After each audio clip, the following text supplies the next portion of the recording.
Днес е четвъртък. Биткоин се търгува за около 110 200 долара. Да минем накратко през важното. Все по-често се чува. Биткоин не е просто крипто.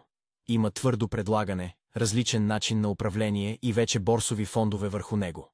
Реално стои в своя собствена категория.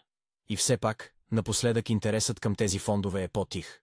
Ако не видим стабилни нови пари, търсенето става крехко и важни нива може да поддадат. Миньорите натискат газта. Дълговете им са скочили около 5 пъти, до близо 12,7 милиарда долара. Купуват нови машини и дори строят инфраструктура за изкуствен интелект, за да останат конкурентни. Някои анализатори очакват още едно изтръскване.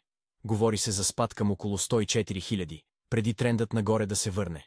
Причините – много заемно търгуване и стари зони на подкрепа. Оптимистите пък сочат цели от 250 000 още тази година. Майк Новоградс е по-премерен. Ще трябват доста луди събития, за да стигнем там толкова бързо. Междувременно, много млади австралийци казват, че съжаляват, че са пренебрегнали биткоин, когато е бил около 400 долара преди 10 години.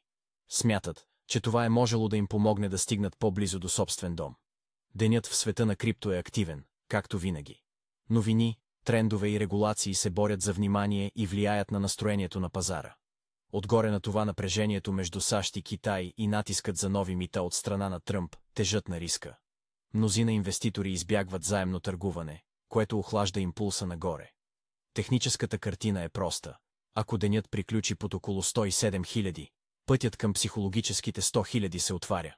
Ако се задържим над това, дишането нагоре остава на масата.